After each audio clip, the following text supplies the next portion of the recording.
Hello everyone, welcome to today's video. ಇವತ್ತಿನ ವಿಡಿಯೋದಲ್ಲಿ dissolution of partnership firm ಚಾಪ್ಟರಿಂದ second ಪ್ರಾಬ್ಲಮ್ನ ಹೇಗೆ ಸಾಲ್ವ್ ಮಾಡೋದು ಅಂತ ನೋಡೋಣ. ನಾನು ಆಲ್ರೆಡಿ ಈ ಚಾಪ್ಟರಿಂದ ಪಾರ್ಟ್ 1 ವಿಡಿಯೋನ ಅಪ್ಲೋಡ್ ಮಾಡಿದ್ದೀನಿ. ಆ ವಿಡಿಯೋನ ನೀವೇನಾದರೂ ನೋಡಿಲ್ಲ ಅಂತಂದರೆ ಫಸ್ಟ್ ಆ ವಿಡಿಯೋನ ನೋಡಿಕೊಂಡು ಅದಾದಮೇಲೆ ಈ ವಿಡಿಯೋನ ಕಂಟಿನ್ಯೂ ಮಾಡಿ. ಯಾಕೆ ಅಂತಂದರೆ ಅದರಲ್ಲಿ ಸ್ವಲ್ಪ ನಾನು ನಿಮಗೆ ಡೀಟೇಲಾಗಿ ಬೇಸಿಕ್ಸ್ನ ಎಕ್ಸ್ಪ್ಲೈನ್ ಮಾಡಿದ್ದೀನಿ. ಸೊ ನಿಮಗೆ ಅದನ್ನು ನೋಡಿದ್ರೆ ಇದನ್ನು ಅರ್ಥ ಮಾಡ್ಕೊಳ್ಳೋದಕ್ಕೆ ಇನ್ನೂ ಈಸಿ ಆಗುತ್ತೆ. ಬನ್ನಿ second problem updated question bank ಪ್ರಕಾರ ಸಾಲ್ವ್ ಮಾಡೋಣ. Anand, Chandu and Vijay are partners sharing profits and losses in the ratio of 2:2:1. Profit sharing ratio ಕೊಟ್ಟಿದ್ದಾರೆ 2:2:1 ಇದೆ. ಸೊ ಅದಾದಮೇಲೆ ಓಲ್ಡ್ ಬ್ಯಾಲೆನ್ಸ್ ಶೀಟ್ ಇದೆ, ಕೆಲವೊಂದು ಅಡ್ಜಸ್ಟ್ಮೆಂಟ್ಸ್ ಇದೆ. ಸೊ ಏನು ಪ್ರಿಪೇರ್ ಮಾಡೋದಕ್ಕೆ ಹೇಳಿದ್ದಾರೆ? Realisation account, partners capital account ಮತ್ತು ಬ್ಯಾಂಕ್ ಅಕೌಂಟ್ನ ಪ್ರಿಪೇರ್ ಮಾಡೋದಕ್ಕೆ ಹೇಳಿದ್ದಾರೆ. ನೀವು ವಿಡಿಯೋನ ಪಾಸ್ ಮಾಡಿ ಕ್ವಶನ್ನ ನೀಟಾಗಿ ಓದಿ. ಸೊ ನಿಮಗೆ ಅವಾಗ ಯಾವ್ಯಾವ ಅಡ್ಜಸ್ಟ್ಮೆಂಟ್ ಕೊಟ್ಟಿದ್ದಾರೆ ಅನ್ನೋದು ನಿಮಗೆ ಕ್ಲಿಯರಾಗಿ ಅರ್ಥ ಆಗುತ್ತೆ. ಸೊ ಬನ್ನಿ ಕಂಟಿನ್ಯೂ ಮಾಡೋಣ. ಸೊ ನಾನು ನಿಮಗೆ ಆಲ್ರೆಡಿ ಹೇಳಿದ್ದೆ ಅಲ್ವಾ, ರಿಯಲೈಸೇಷನ್ ಅಕೌಂಟ್ ಫಾರ್ಮೆಟ್ ಹೇಗಿರುತ್ತೆ ಮತ್ತು ರಿಯಲೈಸೇಷನ್ ಅಕೌಂಟಲ್ಲಿ ಟೋಟಲಿ ಸ್ಟೆಪ್ಸ್ನ ಫಾಲೋ ಮಾಡ್ತೀವಿ, 7 ಸ್ಟೆಪ್ಸ್ನ ಫಾಲೋ ಮಾಡ್ತೀವಲ್ವಾ. ಸೊ ಸ್ಟೆಪ್ 1 ಏನೋ ಅಸೆಟ್ ಟ್ರಾನ್ಸ್ಫರ್ ಮಾಡ್ತೀವಿ. ಸೊ ಓಲ್ಡ್ ಬ್ಯಾಲೆನ್ಸ್ ಶೀಟಲ್ಲಿರೋ ಅಸೆಟ್ಸ್ನ ನಾವು ಟ್ರಾನ್ಸ್ಫರ್ ಮಾಡಬೇಕು. ಅಸೆಟ್ನ ಟ್ರಾನ್ಸ್ಫರ್ ಮಾಡ್ಬೇಕಾದ್ರೆ ನಾನು ನಿಮಗೆ ಹೇಳಿದ್ದೆ ಅಲ್ವಾ, ಎಕ್ಸೆಪ್ಟ್ ಕ್ಯಾಶ್ ಇನ್ ಹ್ಯಾಂಡ್ ಅಥವಾ ಕ್ಯಾಶ್ ಅಟ್ ಬ್ಯಾಂಕ್. ಯಾಕೆ ಅಂದರೆ ಅದೆರಡು ನಮಗೆ ಆಲ್ರೆಡಿ ಕ್ಯಾಶ್ ಫಾರ್ಮಲ್ಲಿದೆ ಅಲ್ವಾ. ನೋಡಿ ಇಲ್ಲಿ ಕ್ಯಾಶ್ ಇನ್ ಹ್ಯಾಂಡ್ ಇದೆ 5,000, ಕ್ಯಾಶ್ ಅಟ್ ಬ್ಯಾಂಕು. ಇದನ್ನು ನಾವು ಟ್ರಾನ್ಸ್ಫರ್ ಮಾಡೋ ನೆಸಸರಿ ಇಲ್ಲ. ಇದೆರಡು ಬಿಟ್ಟು ಡೆಟಾರ್ಸಿಂದ ಫರ್ನಿಚರ್ವರೆಗೂ ಪ್ರತಿಯೊಂದು ಅಸೆಟ್ನ ಈ ಸೇಮ್ ವ್ಯಾಲ್ಯೂ ಜೊತೆಗೆ ಟ್ರಾನ್ಸ್ಫರ್ ಮಾಡಿ. ಸ್ಟೆಪ್ 1ಅಲ್ಲಿ ಏನು ಮಾಡ್ತೀವಿ? ಅಸೆಟ್ಸ್ನ ಟ್ರಾನ್ಸ್ಫರ್ ಮಾಡ್ತೀವಿ. Realisation account to debtors 25,000, bill receivable 5,000, investment 18,000, machinery 25,000, furniture 16,000. Step 1ಅಲ್ಲಿ ನೋಡಿ ಎಲ್ಲ ವ್ಯಾಲ್ಯೂನ ಸೇಮ್ ಆ್ಯಸ್ ಇಟ್ ಈಸ್ ವ್ಯಾಲ್ಯೂನಲ್ಲಿ ಟ್ರಾನ್ಸ್ಫರ್ ಮಾಡಿದ್ದೀವಿ.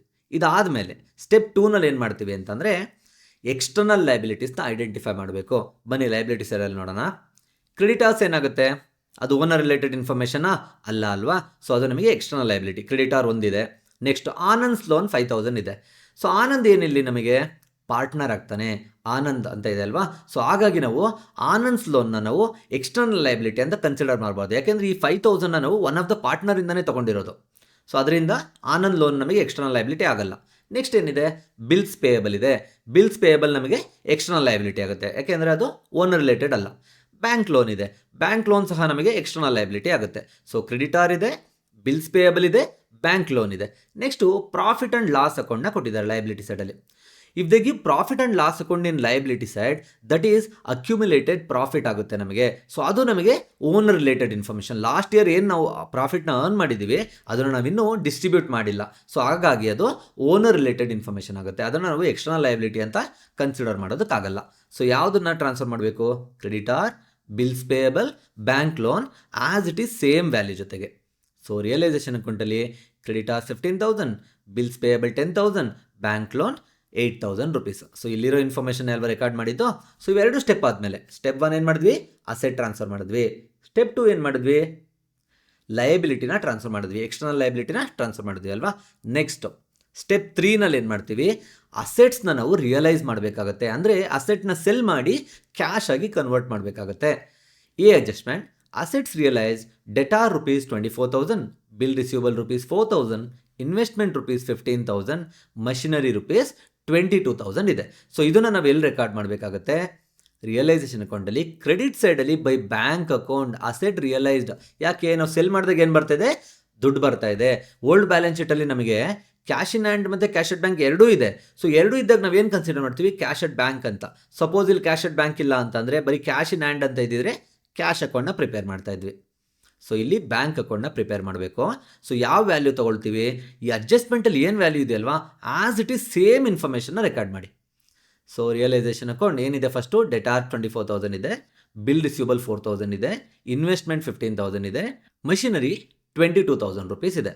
ಇದಾದಮೇಲೆ ಕ್ವಶನಲ್ಲಿ ನೀವು ಡಿ ಅಡ್ಜಸ್ಟ್ಮೆಂಟ್ ನೋಡಿದ್ರೆ ಅನ್ರೆಕಾರ್ಡೆಡ್ ಇನ್ವೆಸ್ಟ್ಮೆಂಟ್ ರಿಯಲೈಸ್ಡ್ ರುಪೀಸ್ 4,000 ಅಂತ ಇದೆ. ಅಂದರೆ ಅರ್ಲಿಯರ್ ಆಗಿ ನಾವು ಬುಕ್ಸ್ ಆಫ್ ಅಕೌಂಟ್ನ ಪ್ರಿಪೇರ್ ಮಾಡಿದಾಗ ಮರ್ತ್ಬಿಟ್ಟಿದ್ದೀವಿ ಈ ಇನ್ವೆಸ್ಟ್ಮೆಂಟ್ನ ರೆಕಾರ್ಡ್ ಮಾಡೋದು. ಬಟ್ ಇವಾಗ ನಮಗೆ ಗೊತ್ತಾಗಿದೆ there was an asset which is not recorded in the books of account ಅಂತ. ಸೊ ಏನು ಮಾಡಬೇಕು? ನಾವು ಅದನ್ನು ಸಹ ನಾವು ಸೆಲ್ ಮಾಡಿ ಕ್ಯಾಶ್ ಆಗಿ ಕನ್ವರ್ಟ್ ಮಾಡಬೇಕಾಗುತ್ತೆ. ಸೊ ಅದನ್ನು ನಾವು ಎಲ್ಲಿ ರೆಕಾರ್ಡ್ ಮಾಡ್ತೀವಿ ಅಂದರೆ ಸೇಮ್ ಇದೇ ಬ್ಯಾಂಕ್ ಅಕೌಂಟ್ ಸ್ಟೆಪ್ಪಲ್ಲಿ ಅನ್ರೆಕಾರ್ಡೆಡ್ ಅಸೆಟ್ ಅಥವಾ ಅನ್ರೆಕಾರ್ಡೆಡ್ ಇನ್ವೆಸ್ಟ್ಮೆಂಟ್ ಎಷ್ಟಿದೆ ವ್ಯಾಲ್ಯೂ? 4,000 ರುಪೀಸ್ ಇದೆ ಅಲ್ವಾ. ಡಿ ಅಡ್ಜಸ್ಟ್ಮೆಂಟ್ ನೋಡಿ 4,000 ರುಪೀಸ್ ಇದೆ. ಸೊ ಅದನ್ನು ಸಹ ನಾವು ರೆಕಾರ್ಡ್ ಮಾಡ್ತೀವಿ. ಇದಾದಮೇಲೆ ಟೋಟಲ್ ಮಾಡಿ ಈ 24,000 ಪ್ಲಸ್ 4,000 ಪ್ಲಸ್ 15,000 22,000 ಮತ್ತು 4,000 ಆ್ಯಡ್ ಮಾಡಿದ್ರೆ ನಿಮಗೆ 69,000 ರೂಪೀಸ್ ಬರುತ್ತೆ. ಸ್ಟೆಪ್ 1 ಏನು ಮಾಡಿದ್ವಿ, ಅಸೆಟ್ನ ಟ್ರಾನ್ಸ್ಫರ್ ಮಾಡಿದ್ವಿ. ಸ್ಟೆಪ್ 2 ಏನು ಮಾಡಿದ್ವಿ, ಲಯಬಿಲಿಟಿ, ಎಕ್ಸ್ಟರ್ನಲ್ ಲಯಬಿಲಿಟಿನ ಟ್ರಾನ್ಸ್ಫರ್ ಮಾಡಿದ್ವಿ. ಸ್ಟೆಪ್ 3 ಅಸೆಟ್ನ ರಿಯಲೈಸ್ ಮಾಡಿದ್ವಿ, ಸೆಲ್ ಮಾಡಿ ಕ್ಯಾಶ್ ಜನರೇಟ್ ಮಾಡಿದ್ವಿ. ಈಗ ನಮ್ಮ ಹತ್ರ ಕ್ಯಾಶ್ ಇದೆ 69,000. ನನ್ನ ನೆಕ್ಸ್ಟ್ ರೆಸ್ಪಾನ್ಸಿಬಿಲಿಟಿ ಏನು, ಲಯಬಿಲಿಟಿನ ಪೇ ಮಾಡಬೇಕಾಗುತ್ತೆ. ಅದು ನಮಗೆ 4th ಸ್ಟೆಪ್. ಸೊ ಅಡ್ಜಸ್ಟ್ಮೆಂಟಲ್ಲಿ ಏನು ಹೇಳಿದ್ದಾರೆ ನೋಡೋಣ.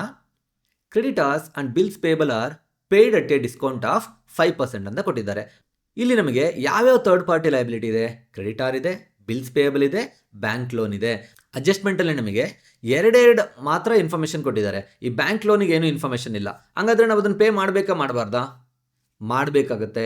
ಯಾಕೆ, ಈವನ್ ಇನ್ಫಾರ್ಮೇಷನ್ ಇಲ್ಲ ಅಂತ ಅಂದರೂ ಸಹ ನಾವು ಲಯಬಿಲಿಟಿನ ನಾವು ಪೇ ಮಾಡಲೇಬೇಕಾಗತ್ತೆ. ಸೊ ಇಲ್ಲಿ ಎರಡಕ್ಕೆ ನಮಗೆ ಡಿಸ್ಕೌಂಟ್ ಕೊಟ್ಟಿದ್ದಾರೆ, ಕ್ರೆಡಿಟಾರ್ಗೆ ಮತ್ತು ಬಿಲ್ಸ್ ಪೇಯಬಲ್ಗೆ. ಸೊ ಅದನ್ನು ಕ್ಯಾಲ್ಕುಲೇಟ್ ಮಾಡೋಣ. 4th step, to bank account liabilities paid. Okay, ಮೊದಲನೇ ಲಯಬಿಲಿಟಿ ಯಾವುದಿದೆ, ಕ್ರೆಡಿಟಾರ್ಸ್ ಇದೆ ಅಲ್ವಾ, ಎಷ್ಟಿದೆ, 15,000 ಇದೆ.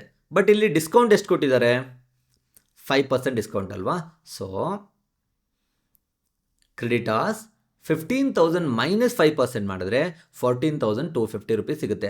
ಆಲ್ರೆಡಿ ನಮಗೆ ಪ್ರೀವಿಯಸ್ ಸಮ್ಮಲ್ಲೇ ಹೇಳಿದ್ದೀನಿ, ಇಲ್ಲಿ ನಾವು ರಿವ್ಯಾಲ್ಯೂಡ್ ವ್ಯಾಲ್ಯೂ ತೊಗೊಳ್ಳಲ್ಲ, ಇಲ್ಲಿ ರಿಯಲೈಸ್ಡ್ ವ್ಯಾಲ್ಯೂ ಅಂದರೆ ಏನು ಫೈನಲ್ ಆಗಿ ಅಮೌಂಟ್ನ ನಾವು ಪೇ ಮಾಡಬೇಕಾಗುತ್ತೆ ಆ ವ್ಯಾಲ್ಯೂನ ತೊಗೋಬೇಕಾಗುತ್ತೆ.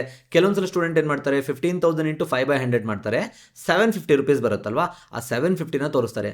ಅದು ನಿಮಗೆ ಅಡ್ಮಿಷನ್ ಮತ್ತು ರಿಟೈರ್ಮೆಂಟಲ್ಲಿ ರಿವ್ಯಾಲ್ಯೂಷನ್ ಅಕೌಂಟಲ್ಲಿ ರಿವ್ಯಾಲ್ಯೂ ತೋರಿಸ್ತೀವಲ್ಲ ಆ ಪ್ರೋಸೆಸ್ಸು. ಇಲ್ಲಿ ನಾವು ರಿಯಲೈಸೇಷನ್ ಅಕೌಂಟ್ ಮಾಡ್ತಿರೋದ್ರಿಂದ ಫೈನಲ್ ರಿಯಲೈಸ್ಡ್ ವ್ಯಾಲ್ಯೂ ಅಥವಾ ಫೈನಲ್ ಸೆಟ್ಲ್ಮೆಂಟ್ ಅಮೌಂಟ್ನೇ ನಾವು ಬರೀಬೇಕಾಗುತ್ತೆ. 14,250 ಇದೆ. ನೆಕ್ಸ್ಟ್ ಯಾವುದಕ್ಕೆ, ಬಿಲ್ಸ್ ಪೇಯಬಲ್ಗೆ ಡಿಸ್ಕೌಂಟ್ ಇದೆ 10,000. ಸೊ ಬಿಲ್ಸ್ ಪೇಯಬಲ್ 10,000 ಮೈನಸ್ 5% 9,500ನ ಪೇ ಮಾಡಬೇಕಾಗುತ್ತೆ. ನೆಕ್ಸ್ಟು ಬ್ಯಾಂಕ್ ಲೋನ್ ಇದೆ ಅಲ್ವಾ, ಬ್ಯಾಂಕ್ ಲೋನಿಗೆ ಏನಾದರೂ ಡಿಸ್ಕೌಂಟ್ ಇದೆಯಾ, ಕ್ವಶನಲ್ಲಿ ನೋಡಿ, ಇಲ್ಲಿ ಕ್ರೆಡಿಟಾರ್ ಮತ್ತು ಬಿಲ್ಸ್ ಪೇಬಲ್ ಮಾತ್ರ ಕೊಟ್ಟಿರೋದು. ಅದರಿಂದ ನಾವು ಬ್ಯಾಂಕ್ ಲೋನ್ನ ಪೇ ಮಾಡಬೇಕು, ಬಟ್ ಡಿಸ್ಕೌಂಟ್ನ ಕ್ಯಾಲ್ಕುಲೇಟ್ ಮಾಡೋ ನೆಸಸರಿ ಇಲ್ಲ. Bank loan 8,000 rupees. ಸೊ ಇವಾಗ ಎಷ್ಟು ಪೇ ಮಾಡ್ತಾಯಿದ್ದೀವಿ ಟೋಟಲ್ ಮಾಡಿದ್ರೆ ನಿಮಗೆ 31,750 ರೂಪೀಸ್ ಪೇ ಮಾಡ್ತಾಯಿದ್ದೀವಿ. ಸೊ ಸ್ಟೆಪ್ 4 ಎಕ್ಸ್ಟರ್ನಲ್ ಲಯಬಿಲಿಟಿನ ನಾವು ಪೇ ಮಾಡಿದ್ವಿ. ಎಷ್ಟು ಪೇ ಮಾಡಿದ್ವಿ, 31,750ನ ಪೇ ಮಾಡಿದ್ವಿ. ಸ್ಟೆಪ್ 4 ಆದಮೇಲೆ ನೆಕ್ಸ್ಟ್ ಯಾವುದು, 5th ಸ್ಟೆಪ್. ಯಾವುದದು, ರಿಯಲೈಸೇಷನ್ ಎಕ್ಸ್ಪೆನ್ಸ್ ಅಥವಾ ಡಿಸಲ್ಯೂಷನ್ ಎಕ್ಸ್ಪೆನ್ಸ್ನ ಪೇ ಮಾಡೋದಲ್ವಾ. ನೋಡೋಣ ಬನ್ನಿ, ಕ್ವಶನಲ್ಲಿ ಇದೆಯಾ. ಈ ಅಡ್ಜಸ್ಟ್ಮೆಂಟ್ ಡಿಸಲ್ಯೂಷನ್ ಎಕ್ಸ್ಪೆನ್ಸಸ್ ರೂಪೀಸ್ 2,250 ಇದೆ ಅಲ್ವಾ. ಸೊ ಇದನ್ನು ರೆಕಾರ್ಡ್ ಮಾಡಿ. ಸೊ ಡೆಬಿಟ್ ಸೈಡಲ್ಲಿ ಪೇ ಮಾಡಬೇಕಲ್ವಾ, ಡಿಸಲ್ಯೂಷನ್ ಎಕ್ಸ್ಪೆನ್ಸ್ ಪೇ ಮಾಡಿದ್ರೆ to bank account dissolution expense ಎಷ್ಟಿದೆ, 2,250 ರೂಪೀಸ್ ಇದೆ. ಟೋಟಲ್ ಎಷ್ಟು ಸ್ಟೆಪ್ಸ್ನ ರೆಕಾರ್ಡ್ ಮಾಡಿದ್ದೀವಿ, 5 steps. Asset transfer, external liability transfer, then asset realized value, liability payment value, dissolution payment ವ್ಯಾಲ್ಯೂನ ರೆಕಾರ್ಡ್ ಮಾಡಿದ್ದೀವಿ. ಇದಾದ ಮೇಲೆ ನಮಗೆ ಸ್ಟೆಪ್ 6 ಮತ್ತು ಸ್ಟೆಪ್ 7 ಇತ್ತಲ್ವಾ, ಯಾವುದದು, ಅಸೆಟ್ ಟೇಕನ್ ಓವರ್ ಇದ್ದರೆ ಅಸೆಟ್ ಟೇಕನ್ ಓವರ್ನ ರೆಕಾರ್ಡ್ ಮಾಡಬೇಕು, ಲಯಬಿಲಿಟಿ ಟೇಕನ್ ಓವರ್ ಇದ್ದರೆ ಲಯಬಿಲಿಟಿ ಟೇಕನ್ ಓವರ್ನ ರೆಕಾರ್ಡ್ ಮಾಡಬೇಕು. ಕ್ವಶನಲ್ಲಿ ನೋಡಿ, ಒಂದು ಇನ್ಫಾರ್ಮೇಷನ್ನ ನಾವು ತೋರಿಸಿಲ್ಲ, ಯಾವುದದು, B adjustment. Chandu took the furniture for rupees 10,000 ಅಂತ ಇದೆ. ಯಾರು ನಮಗೆ ಚಂದು, ಇಲ್ಲಿ one of the partner. So Chandu ಏನು ಮಾಡಿದ್ದಾನೆ, ಬಿಸ್ನೆಸ್ಸಿಂದ ಫರ್ನಿಚರ್ನ ತೊಗೊಂಡೋಗಿದ್ದಾನೆ. ಎಷ್ಟು ವರ್ತಿರೋದು, 10,000 ರೂಪೀಸು. ಇವಾಗ ಆನಂದ್ ಮತ್ತು ವಿಜಯ್, ಓಕೆ ನೀನು ನನ್ನ ಫ್ರೆಂಡ್ ಅಲ್ವಾ, ಫ್ರೀಯಾಗಿ ತೊಗೊಂಡೋಗ್ಬಿಡು ಅಂತ ಬಿಡ್ತಾರಾ, ಇಲ್ಲ ಅಲ್ವಾ. ಆ ಚಂದು ನಮಗೆ ಏನು ಮಾಡಬೇಕು, ಅಮೌಂಟನ್ನು ವಾಪಸ್ ಪೇ ಮಾಡಬೇಕು, ಅಥವಾ ಚಂದುಗೆ ನಾವು ಏನು ಸೆಟ್ಲು ಮಾಡ್ತೀವೋ ಆ ಅಮೌಂಟಲ್ಲಿ ಈ 10,000ನ ಮೈನಸ್ ಮಾಡಬೇಕಾಗತ್ತೆ. ಸೊ ನಾವು ರಿಯಲೈಸೇಷನ್ ಅಕೌಂಟಲ್ಲಿ ಕ್ರೆಡಿಟ್ ಸೈಡಲ್ಲಿ ರೆಕಾರ್ಡ್ ಮಾಡಬೇಕು. ಅಸೆಟ್ ಟೇಕನ್ ಓವರ್ನ ಎಲ್ಲಿ ರೆಕಾರ್ಡ್ ಮಾಡ್ತೀವಿ, ಕ್ರೆಡಿಟ್ ಸೈಡಲ್ಲಿ ರೆಕಾರ್ಡ್ ಮಾಡ್ತೀವಿ. ನೆನಪಿರಲಿ, ಅಸೆಟ್ ಟೇಕನ್ ಓವರ್ ಇದ್ದದನ್ನ ಕ್ರೆಡಿಟ್ ಸೈಡಲ್ಲಿ ರೆಕಾರ್ಡ್ ಮಾಡ್ತೀವಿ, ಲಯಬಿಲಿಟಿ ಟೇಕನ್ ಓವರ್ ಇದ್ದದನ್ನ ಡೆಬಿಟ್ ಸೈಡಲ್ಲಿ ರೆಕಾರ್ಡ್ ಮಾಡ್ತೀವಿ. ಈ ಪ್ರಾಬ್ಲಮಲ್ಲಿ ನಮಗೆ ಲಯಬಿಲಿಟಿ ಟೇಕನ್ ಓವರ್ ಇಲ್ಲ, ಅದರಿಂದ ತೋರಿಸ್ತಾ ಇಲ್ಲ. ನಾನು ನಿಮಗೆ ನೆಕ್ಸ್ಟ್ ಪ್ರಾಬ್ಲಮ್ನ ಸಾಲ್ವ್ ಮಾಡಿದಾಗ ಲಯಬಿಲಿಟಿ ಟೇಕನ್ ಓವರ್ನ ಹೇಗೆ ಟ್ರೀಟ್ ಮಾಡೋದು ಅಂತ ತೋರಿಸ್ತೀನಿ. ಇಲ್ಲಿ ಅಸೆಟ್ ಟೇಕನ್ ಓವರ್ ಇದೆ, ಬೈ ಚಂದೂಸ್ ಕ್ಯಾಪಿಟಲ್ ಅಕೌಂಟ್ ಬ್ರಾಕೆಟಲ್ಲಿ ಫರ್ನಿಚರ್ ಟೇಕನ್ ಓವರ್ ಅಂತ ಬರೀರಿ. ವ್ಯಾಲ್ಯೂ ಎಷ್ಟಿದೆ, 10,000 ರೂಪೀಸ್ ಅಲ್ವಾ, 10,000ನ ರೆಕಾರ್ಡ್ ಮಾಡಿ. So by Chandu's capital account 10,000 rupees ಇದೆ. ಸೊ ಇದಿಷ್ಟು ಇನ್ಫಾರ್ಮೇಷನ್ ಆದಮೇಲೆ ಬೇರೆ ಏನಾದರೂ ಇದೆ ರೆಕಾರ್ಡ್ ಮಾಡೋದಕ್ಕೆ, ಏನೂ ಇಲ್ಲ ಅಲ್ವಾ. ಸೊ ನೆಕ್ಸ್ಟ್ ಏನು ಮಾಡ್ತೀರಾ, ಬ್ಯಾಲೆನ್ಸಿಂಗ್ ಮಾಡ್ತೀರಾ. ಸೊ ನೋಡಿ ಯಾವ ಸೈಡ್ ಜಾಸ್ತಿ ಬ್ಯಾಲೆನ್ಸ್ ಇದೆ, ಹೇಗೆ ಗೊತ್ತಾಗುತ್ತೆ ನಿಮಗೆ, ಎರಡೂ ಸೈಡು ಟೋಟ್ಲು ಮಾಡಬೇಕು. ನೀವು ಎರಡೂ ಸೈಡ್ ಟೋಟ್ಲು ಮಾಡಿದಾಗ ಗೊತ್ತಾಗುತ್ತೆ ನಿಮಗೆ ಯಾವ ಸೈಡ್ ಜಾಸ್ತಿ ಇದೆ ಅಂತೇಳಿ. ಈ ಪ್ರಾಬ್ಲಮಲ್ಲಿ ಡೆಬಿಟ್ ಸೈಡು ಜಾಸ್ತಿ ಬ್ಯಾಲೆನ್ಸ್ ಇದೆ. ಎಷ್ಟು ಬರುತ್ತೆ, 1,23,000 ಬರುತ್ತೆ. ಈ ಎಲ್ಲ ವ್ಯಾಲ್ಯೂನ ಆ್ಯಡ್ ಮಾಡಿದಾಗ 1,23,000 ಬರುತ್ತೆ. The same balance you have to record it in the credit side also. From this 1,23,000 rupees you have to minus credit side balance, that is from 15,000 to 10,000 rupees, then you will get 11,000 rupees. What is this 11,000? It is called realization loss. How you know it is a loss value? ಯಾಕೆ ಅಂತಂದರೆ debit side we have more balance. Debit ಸೈಡಲ್ಲಿ ನಮಗೆ ಜಾಸ್ತಿ balance ಇದ್ದರೆ ಅದು ನಮಗೆ loss ಆಗುತ್ತೆ. ಅದೇ ಇನ್ ಕೇಸ್ ಏನಾದರೂ ನಮಗೆ ಕ್ರೆಡಿಟ್ ಸೈಡಲ್ಲಿ ಜಾಸ್ತಿ ಬ್ಯಾಲೆನ್ಸ್ ಇದ್ದರೆ ಅದು ನಮಗೆ ಪ್ರಾಫಿಟ್ ಆಗುತ್ತೆ. ಸೊ ಇಲ್ಲೇನಿದೆ, ಲಾಸ್ ಇದೆ. ಸೊ ಲಾಸ್ನ ಯಾರಿಗೆ ಟ್ರಾನ್ಸ್ಫರ್ ಮಾಡ್ತೀವಿ? ಪಾರ್ಟ್ನರ್ಸ್ಗಲ್ವಾ. So right, by partners capital account. ಯಾರು ಇಲ್ಲಿ ಪಾರ್ಟ್ನರ್ಸು? ಆನಂದ್, ಚಂದು ಮತ್ತು ವಿಜಯ್. ಯಾವ ರೇಷೋದಲ್ಲಿ ಶೇರ್ ಮಾಡ್ಕೋತಾರೆ? 2:1 ರೇಷೋದಲ್ಲಿ ಶೇರ್ ಮಾಡ್ಕೊತಾರೆ. ಸೊ ಬೈ ಆನಂದ್ 11,000 ಇಂಟು 2/5 4,400 ಬರುತ್ತೆ. ಚಂದು 11,000 ಇಂಟು 2/5 4,400 ಬರುತ್ತೆ. ವಿಜಯ್ 11,000 ಇಂಟು 1/5 ಮಾಡಿದ್ರೆ 2,200 rupees ಬರುತ್ತೆ. ಸೊ ಸಿಂಪಲ್ ಆಗಿದೆ ಅಲ್ವಾ ರಿಯಲೈಸೇಷನ್ ಅಕೌಂಟ್. ರಿಯಲೈಸೇಷನ್ ಅಕೌಂಟ್ ಆದಮೇಲೆ ನೆಕ್ಸ್ಟ್ ಯಾವ್ದು ಪ್ರಿಪೇರ್ ಮಾಡಬೇಕು?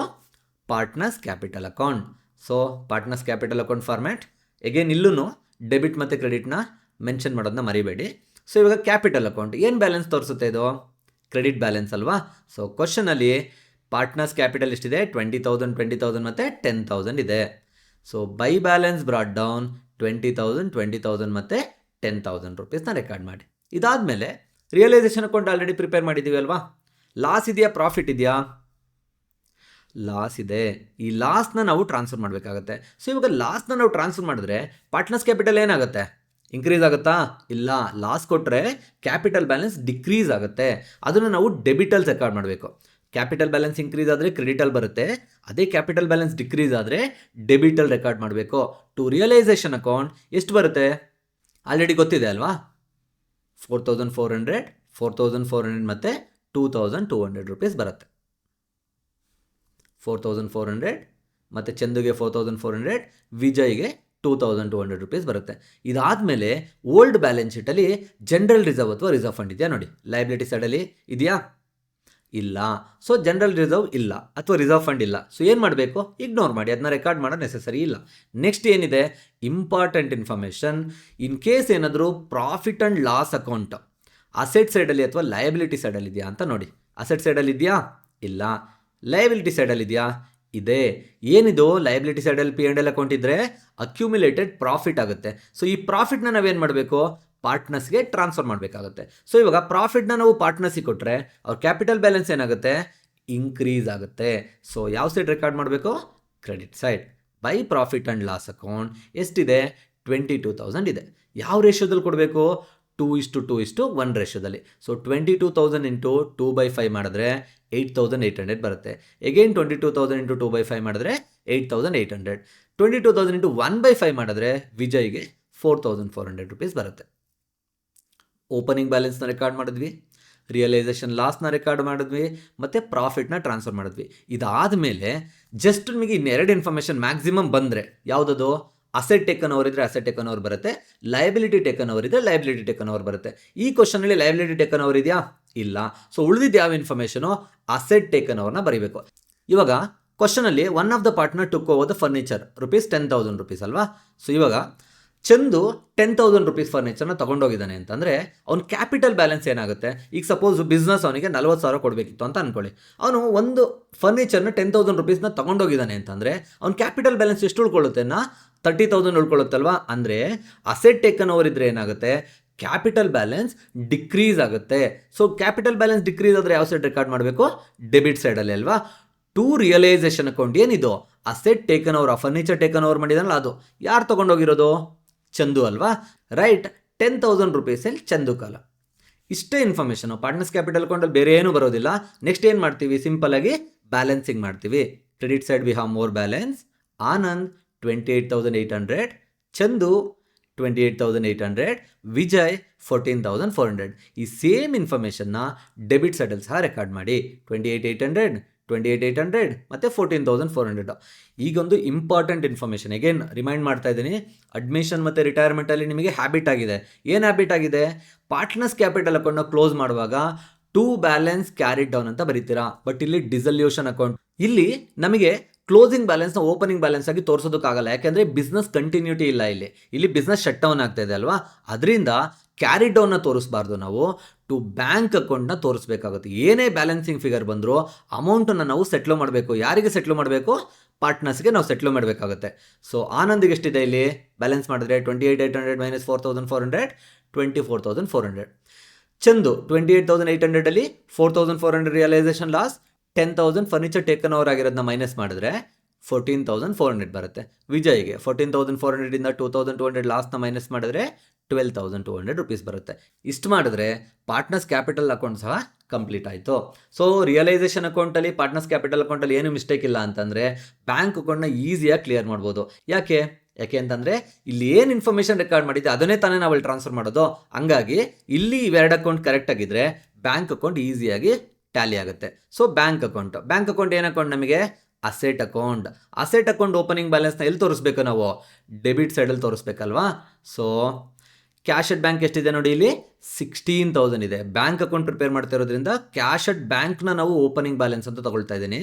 So to balance brought down 16,000 rupees ತೊಗೋತಾ ಇದ್ದೀನಿ. ಅದಾದಮೇಲೆ ಇಲ್ಲೊಂದು ಕ್ಯಾಶ್ ಇನ್ ಹ್ಯಾಂಡ್ ಅಂತ ಇದೆ. ಸೊ ಇದನ್ನೇನು ಮಾಡಬೇಕು ಥಿಂಕ್ ಮಾಡಿ, ಈ ಅಮೌಂಟ್ನ ನಾವು ಬ್ಯಾಂಕಿಗೆ ಡೆಪಾಸಿಟ್ ಮಾಡ್ತಿದ್ವಿ. ಟು ಸೆಟ್ಲ್ ಎಲ್ಲರ ಅಕೌಂಟ್ನ ಸೆಟ್ಲ್ ಮಾಡೋಕ್ಕೆ ಏನು ಮಾಡ್ತಿದ್ವಿ, ಅಮೌಂಟ್ನ ನಾವು ಬ್ಯಾಂಕಿಗೆ ಡೆಪಾಸಿಟ್ ಥರ ರೆಕಾರ್ಡ್ ಮಾಡಬೇಕಾಗತ್ತೆ. ಸೊ ಟು ಕ್ಯಾಶ್ ಅಕೌಂಟ್ ಎಷ್ಟಿದೆ 5,000 ರುಪೀಸ್ ಇದೆ. ಕ್ಯಾಶ್ ಅಟ್ ಬ್ಯಾಂಕ್ ಏನಿತ್ತು ಅದನ್ನು ಓಪನಿಂಗ್ ಬ್ಯಾಲೆನ್ಸ್ ಆಗಿ ರೆಕಾರ್ಡ್ ಮಾಡಿದ್ವಿ. ಆ ಕ್ಯಾಶ್ ಏನಿತ್ತು ಅದನ್ನು ಸಹ ನಾವು ಬ್ಯಾಂಕಿಗೆ ಡೆಪಾಸಿಟ್ ಮಾಡ್ತಾಯಿದ್ವಿ. So to balance brought down ಆಯಿತು, ಕ್ಯಾಶ್ ಆಯಿತು. ಇದಾದಮೇಲೆ ರಿಯಲೈಸೇಷನ್ ಅಕೌಂಟಲ್ಲಿ ನಾವು ಅಸೆಟ್ನ ಸೆಲ್ ಮಾಡಿದಾಗ ಒಂದು ಅಮೌಂಟ್ ಬಂದು ನೋಡಿ, ಇಲ್ಲಿ ಬೈ ಬ್ಯಾಂಕ್ ಅಕೌಂಟ್ ಅಂತ ಇದೆ, ಅಸೆಟ್ಸ್ ರಿಯಲೈಸ್ಡ್. ಸೊ ಎಷ್ಟಿದೆ 69,000 ರುಪೀಸ್ ಇದೆ. ಈ ಅಮೌಂಟ್ ನಮಗೆ ರಿಸೀವ್ ಆಯ್ತಲ್ವಾ, ಇದನ್ನು ರೆಕಾರ್ಡ್ ಮಾಡಬೇಕು. So debit side to realisation account, debtor ಇಂದ ಅನ್ರೆಕಾರ್ಡೆಡ್ ಅಸೆಟ್ವರೆಗೂ ಇಲ್ಲಿ ನೋಡಿ, ಇಲ್ಲಿ ಸೇಮ್ ಇನ್ಫಾರ್ಮೇಷನ್ ಅಲ್ವಾ, ಬೇರೆ ಏನು ಚೇಂಜ್ ಮಾಡಿಲ್ಲ. ಅಲ್ಲಿ ಏನು ವ್ಯಾಲ್ಯೂ ಇದೆ ಇದೇ ವ್ಯಾಲ್ಯೂನ ತೊಗೊಂಡಿದ್ದೀನಿ. ಎಷ್ಟಿದೆ 69,000 ಇದೆ. ಇಷ್ಟೇ ನಿಮಗೆ ಬ್ಯಾಂಕ್ ಅಕೌಂಟಲ್ಲಿ ಡೆಬಿಟ್ ಸೈಡಲ್ಲಿ ಇದು ಬಿಟ್ಟರೆ ಬೇರೆ ಏನು ಇನ್ಫಾರ್ಮೇಷನೇ ಬರೋದಿಲ್ಲ. ಸೊ ಇದಾದಮೇಲೆ ಕ್ರೆಡಿಟ್ ಸೈಡಲ್ಲಿ ಅಮೌಂಟ್ ಇವಾಗ ಇಲ್ಲೇನು ಮಾಡಿದ್ವಿ, ರಿಸೀವ್ ಆಗಿರೋ ಅಮೌಂಟ್ನ ತೋರಿಸಿದ್ವಿ. ಅದೇ ಇಲ್ಲೇನು ಮಾಡ್ತೀವಿ, ಯಾವ ಅಮೌಂಟ್ನ ಪೇ ಮಾಡಿದ್ದೀವಿ ಅಂತ ತೋರಿಸ್ಬೇಕಾಗುತ್ತೆ. ರಿಯಲೈಸೇಷನ್ ಅಕೌಂಟ್ ನೋಡಿ, ಡೆಬಿಟ್ ಸೈಡಲ್ಲಿ ಯಾವ್ದಾರು ಅಮೌಂಟ್ ಪೇ ಮಾಡಿದ್ದೀವಾ, ಇಲ್ಲಿ ಪೇ ಮಾಡಿದ್ದೀವಲ್ವಾ, ಏನು ಅಮೌಂಟ್ ಪೇ ಮಾಡಿದ್ದೀವಿ, ಲಯಬಿಲಿಟೀಸ್ನ ಪೇ ಮಾಡಿದ್ದೀವಿ, ಅದನ್ನು ರೆಕಾರ್ಡ್ ಮಾಡಿ. By realisation account creditors, bills payable ಮತ್ತು ಬ್ಯಾಂಕ್ ಲೋನ್ ಪೇ ಮಾಡಿದ್ವಿ ಅಲ್ವಾ, ಎಷ್ಟು ಪೇ ಮಾಡಿದ್ವಿ 31,750 ಮಾಡಿದ್ವಿ. ಅದಾದಮೇಲೆ ನೆಕ್ಸ್ಟ್ ಇನ್ನೊಂದು ಸಲ ಡಿಸಲ್ಯೂಷನ್ ಎಕ್ಸ್ಪೆನ್ಸಸ್ನ ಸಹ ಪೇ ಮಾಡಿದ್ದೀವಿ. ಸೊ ಅದನ್ನು ರೆಕಾರ್ಡ್ ಮಾಡಿ. ಬೈ ರಿಯಲೈಸೇಷನ್ ಅಕೌಂಟ್ ಅದು ಡಿಸಲ್ಯೂಷನ್ ಎಕ್ಸ್ಪೆನ್ಸ್ ಎಷ್ಟಿದೆ 2,250 ರುಪೀಸ್ ಇದೆ.